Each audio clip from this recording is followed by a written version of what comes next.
Hello and welcome to a crash course in financial alphabet soup. Look, whether you're just dipping your toes into the world of AML and KYC or you're practically swimming in suspicious activity reports, we can all agree on one thing: the jargon can be a bit much. It's like the financial industry took a perfectly good dictionary and said, let's make this as confusing as possible. Over the past few months in this field, I've realized that real-world application begins with clear terminology and understanding. Because let's be honest, trying to navigate the world of compliance without knowing your PEPs from your CIPs is like trying to perform surgery with a spork. You're not equipped, and frankly, it's terrifying for everyone involved. So, to save you from a world of compliance confusion, I've put together a list of 19 foundational terms that are absolutely crucial to understanding the KYC lifecycle. We're talking about everything from onboarding to monitoring and everything in between. Think of it as a linguistic vaccine against financial crime. You're welcome.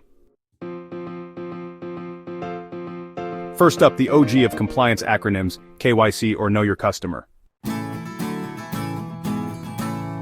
Next, it's AML or anti-money laundering, because cleaning dirty money is wrong, folks. Now, before you even think about welcoming a customer, there's CDD, your trusty customer due diligence.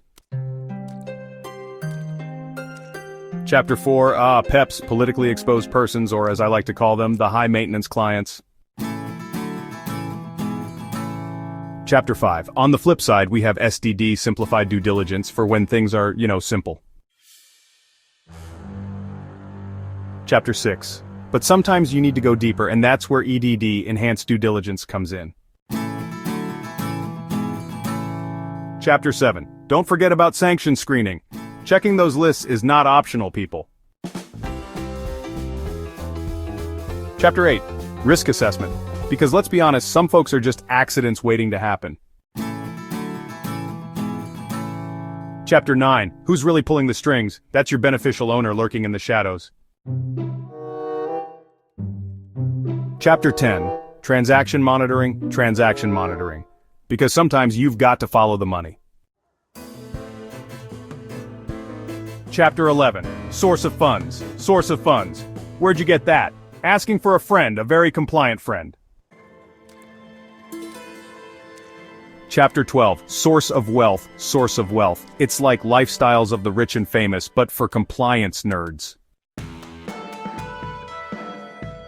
Chapter 13, High-risk customers. High-risk customers, the daredevils of the financial world, always keeping you on your toes.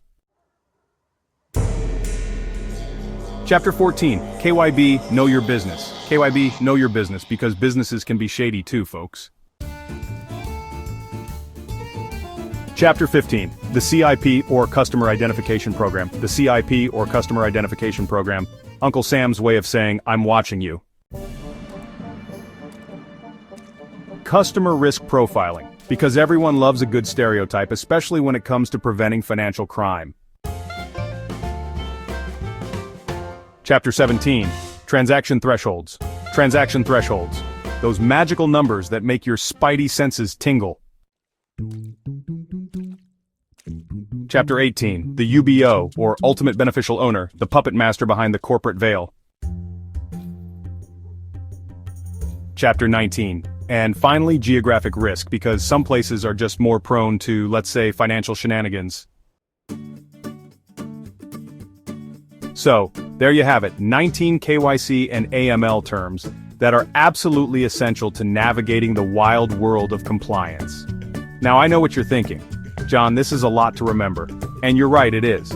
But before you spiral into a pit of despair, just remember this: you don't need to memorize everything at once. Think of it like learning a new language. You wouldn't expect to become fluent in Klingon overnight, would you? Don't answer that. Just start with a few basic phrases, practice them regularly, and slowly but surely, you'll be able to hold your own in any compliance conversation. And who knows, maybe one day, you'll even be able to explain the difference between KYC and KYB to your grandma without her eyes glazing over. But let's be honest, that's a long shot. Some things are just beyond even the most talented compliance professional.